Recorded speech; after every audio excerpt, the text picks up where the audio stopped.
안녕하세요. 해인갤러리 보물을 찾아서 36번째 시간입니다. 오늘 인왕산 기슭에 자리 잡은 부암동에 있는 목인박물관 목석원을 찾아왔습니다. 목인박물관에서 특별전을 계획했는데 해주항아리, 해주가마입니다. 그래서 해주가마의 해학과 해주가마의 그 소탈한 인간미를 오늘 감상하시는 기회를 같이 갖기로 하겠습니다. 한번 올라가 볼까요? 자, 오늘 특별전을 하는 해주 항아리 전시관을 들어가는 입구입니다. 네.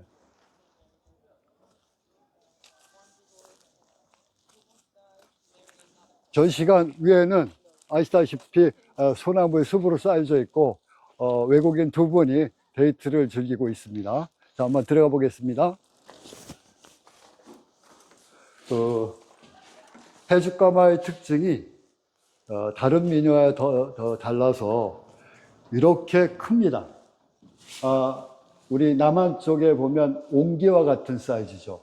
약 쌀이 한 말, 두 말, 세 말, 네 말, 다섯 말까지 들어갈 수 있는 크기가 왜 이렇게 클까라고 생각해 보니까 그 해주는 평양과 개성 사이에서 양쪽의 큰 시장에 납품하는 역할을 했어요. 아마도 이 시기에 해주 지역은 다른 시장과 더불어서 상당히 풍요로웠나 봐요. 풍요로우니까 식량도 많을 거고, 그 다음에 해주의 그 바다 가까이 있기 때문에 해물도 많을 거고, 그래서 여러 가지 음식과 식량들을 양이 많으니까 이렇게 크게 만들어지지 않았는가라고 생각이 돼요. 근데 유독이 그 해주가마에서는 왜 이렇게 철화와 코발트를 많이 했을까? 이것은 곧 그 주변에 토청이라든지 석간주라는 이런 광물이 아마 많이 있지 않았을까라고 해서 이렇게 코발트와 이 석간주, 산화철이죠. 이렇게 많이 사용을 해서 묘사를 한 것이 특징입니다. 그리고 보면 유난히 고기를 많이 표현해서 고기를 많이 표현한 이유는 뭐냐면 우리 조선시대에 보면 다산하는 게 복이에요. 덕이고. 그러니까 다산과 풍요를 상징한 것이 고기이기 때문에 어문을 상당히 많이 표현을 했고, 또 재밌는 것은 보면 이렇게 요소요소에 이렇게 글씨들을 마치 아이가 낙서한 것처럼 이렇게 낙서를 했어요. 낙서한 거 보면 우리의 한시라든지 뭐 소설 속에 나오는 이야기라든지 이런 것을 아주 재미있게 소탈하게 했는데, 또 저쪽에 보시니까 또 특별한 게 있어요. 요 특별한 거 보시면 이렇게 산성에 대문을 표시를 했어요. 대문을. 이런 그림에 그린 의도는 무엇일까? 여자아이를 낳으면 제주도에 보내고 남자아이를 낳으면 서울로 보내라는 말이 있죠. 아마도 나의 자식들이 과거 급제해서 한양에 입문하라는 뜻이 아닐까.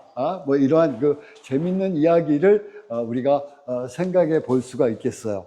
그리고 보면 또 이런 것도 대단히 큰 유물인데 철화로 소나무를 아주 늠름하게 표현을 하고 거기에 새 한 마리를 이렇게 표현했어요. 그래서 옛날부터 노송은 우리 그 사군자에 나오지는 않지만 항상 소나무는 굳굳한 의미, 정직한 의미, 이런 그 뜻을 내포되어 있는데, 특별히 재미있는 도안이 하나 발견했는데요.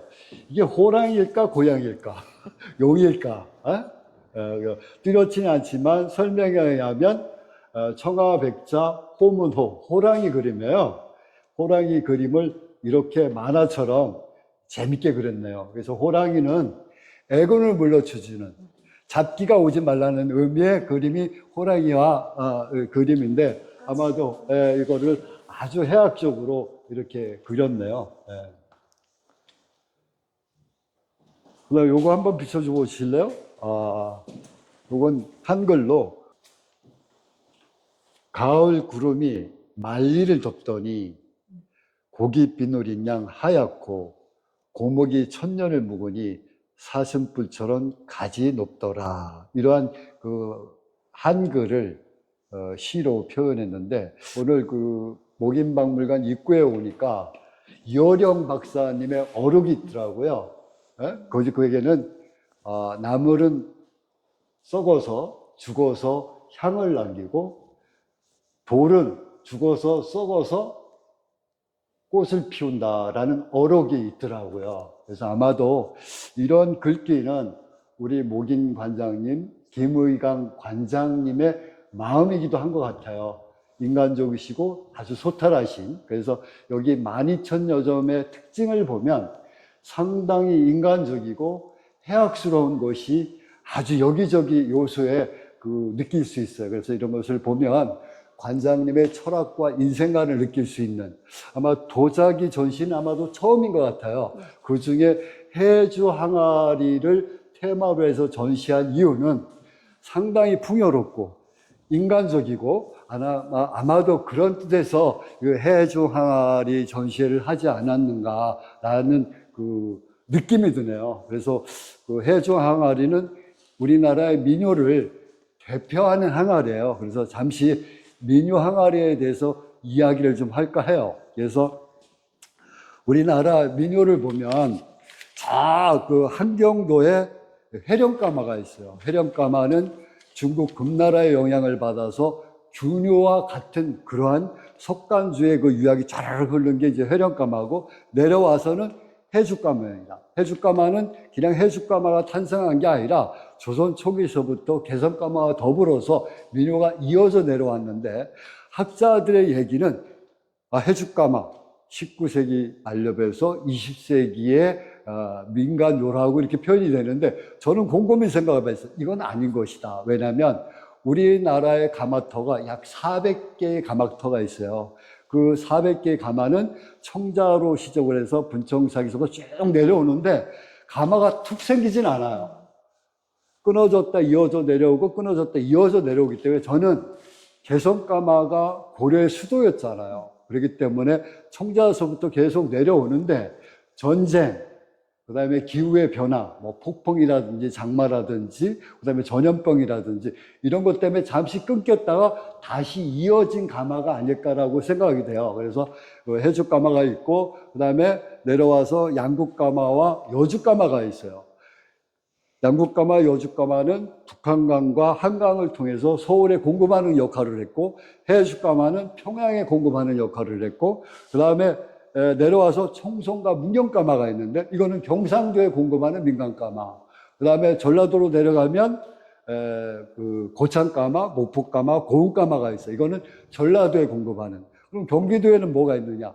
계룡산가마, 용인가마 이런 것이 있는데, 왜 대표적인 이 가마를 설명하냐면, 많은 것이 끊겼는데 민간가마가 이어져 내려오는 것이 몇 개가 없어요. 그 중에 가장 많은 것이 해주가마였다는 거죠. 그럼 해주가마가 왜 이렇게 많을까? 20세기에 일본의 그 어떤 통치를 받으면서도 그래도 풍요로웠던 곳이 바다와 더불어서 개성과 평양과 더불어서, 그 다음에 해주 평야와 더불어서 상당히 풍요롭지 않았는가. 그래서 그릇이 크고, 그 다음에 그 도안을 보면 이렇게 해악이 넘쳐 흘러요. 이 해악이 넘쳐 흐른다는 것이 풍요의 상징입니다. 예. 그래서 이렇게 보면 우리가 장수도, 사슴을 보면 장수도, 해, 그런 것도 있고, 그 다음에 사슴이 날죠. 사슴도 우리가 십장생 중에 하나예요. 예. 그래서 그 민간가마는 우리 그 장마당에서 그림을 사고 파는 민요와 더불어서 온갖 백성들의, 아주 평범한 백성들의 마음을 이렇게 표현한 거예요. 이런 것도 보면 포도죠. 포도는 또 다산이에요, 다산. 다산. 근데 고기도 다산과 풍요지만 포도도 다산입니다. 예, 예. 왜 여기도 보니까 남자, 다, 부기. 예. 그래서 항상 그 풍요롭고 부기 다산을 표현한 거예요, 대다수. 예. 여기 보면 파초도 있네, 파초. 예. 파초. 그래서 요 철화는 그 해주 지역에서 무엇인가 풍요로울 텐데 이렇게 석간주가 산화철이 풍요했기 때문에 코발트와 더불어서 철화를 상당히 많이 쓴 것이 특징이에요, 특징. 이런 거는 이제 주병이죠, 주병. 그래서 요 꼭지는 기물을 쉽게 넣고 쉽게 내리기 위해서 이렇게 담사리 주둥이라고 하는데 이렇게 표현을 했어요. 우리가 실용성을 가미한 거예요.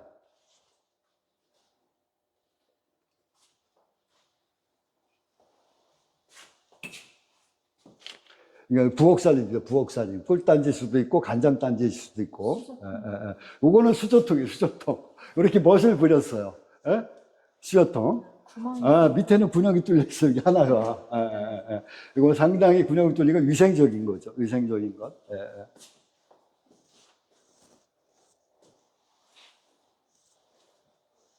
이건 이제 나비가 5곳이 목단과 나비를 같이 해서 이것도 부귀를 상징하는 거예요.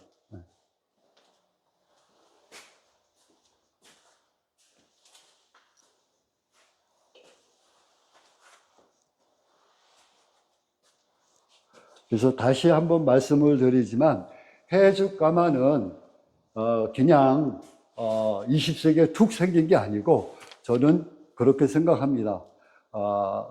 고려 때부터 쭉 내려오면서 어떠한 난리, 전쟁, 그 다음에 뭐 장마, 전염병 이렇게 끊겼다가 다시 생성된 것이 저는 해죽가마라고 생각이 되고요. 그 다음에 해죽가마에서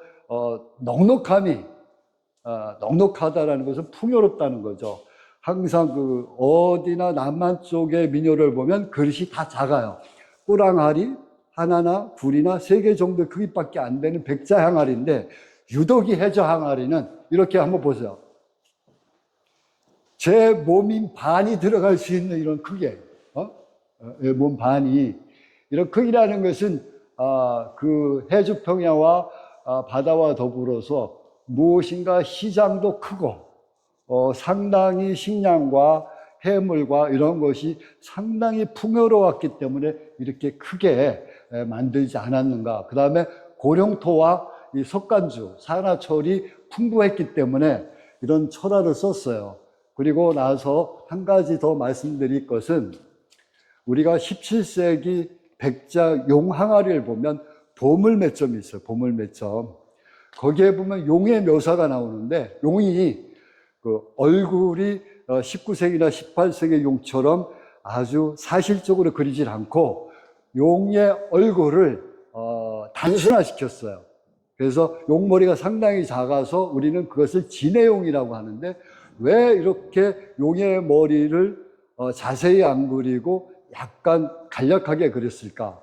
그 시대에도 용은 임금을 상징하기 때문에 민간에서는 마음대로 못 그렸어요. 그래서 민간에서 살포시 숨기려고 그리지 않았는가라고 생각이 돼요. 그래서 우리는 뱀과 비슷한 형태의 백자의 용을 그렸어요. 그게 우리나라 보물로 지용되어 있는 것이 상당히 많아. 그래서 그것이 보면 약 17세기 좌우에 나타나는데 그것이 그 해악이 연이어서 내려온 것도 어떻게 보면 해죽가마의 시작이라고 할 수 있어요. 그래서 이렇게 보면 그 해죽가마의 특징을 다시 한번 말씀을 드리면 상당히 크다. 상당히 풍요롭다.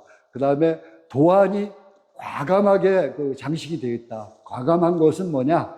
재료가 풍요로우니까 이렇게 과하게 묘사를 했습니다. 이렇게 소나무라든지 그 다음에 이런 대문이라든지 고기라든지 이렇게 과감한 표현한 것이 아마 해죽가마의 특징이 아닐까. 그래서 오늘은 이렇게 해죽 항아리의 특별전을 이렇게 제가 마무리를 하고 잠시 바깥으로 한번 나가서 사계절을 만끽할 수 있는 목석원의 여러 가지의 유물을 한번 보시고 환경도 다시 한번 여러분한테 보여드리고 싶습니다. 도자기를 만들 때 3가지 예술이 있습니다. 흙의 예술, 불의 예술. 한 가지가 뭐냐면 신의 예술입니다. 신의 예술은 뭐냐면 우리가 준비를 다 하고 도공은 백일 기도를 하거나 제를 올립니다. 그렇게. 그래서 신에게 인간의 한 역할을 다 하고 나서 신에게 빌죠. 그래서 흙과 불과 신의 예술이 만들어진 게 도자 예술이라면 지금 보시는 바와 같이 소장하는 도자의 예술은 몇 가지 예술이 있냐면 또 세 가지 예술이 있습니다. 하나는 선의 예술, 하나는 빛깔의 예술, 여기 하나는 세월의 예술이 들어갑니다. 세월의 예술은 뭐냐? 우리가 눈을 감고 시대와 역사를 생각하면 특징들이 있습니다. 청자를 떠나서 백자만 얘기한다고 그러면 우리 조선 건국기, 그 다음에 임진왜란, 병자호란, 전쟁의 전후, 그 다음에 조선의 르네상스라고 할 수 있는 영조, 정조 시대, 그 다음에 조선의 쇠퇴기인 고종시대, 이렇게 시대를 나눠서 생각하면서 우리가 도자기를 감상하면 도자기 소장의 깊이를 다시 꿰뚫을 수 있는, 그래서 도자의 예술은 만들어지는 예술이 있으면 또 소장의 예술을 우리 시대를 나누어서 생각해 보시고 그 시대에 맞게 생각하시면 오늘의 보신 비록 민요지만 해죽감하지만 이것도 민간 속에서 보물이구나 하는 것을 감상하실 수 있습니다.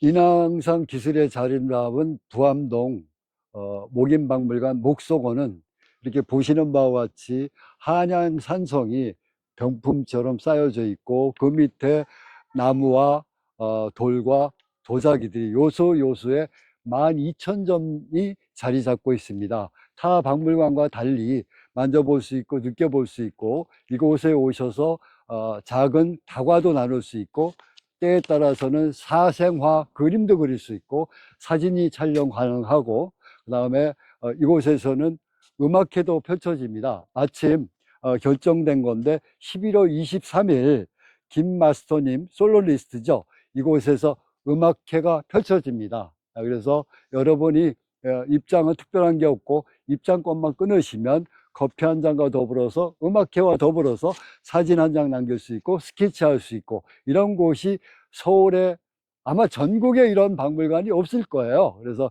여러분이 사계절을 같이 자연과 같이 느낄 수 있고 그 다음에 12,000점의 유물을 보고 느끼고 만져볼 수 있는 이런 곳에 한번 오신다면 행복은 지금부터 시작이다. 이런 말로 오늘의 목인박물관 목소건의 해조 항아리 특별전의 감상을 마칠까 합니다. 감사합니다.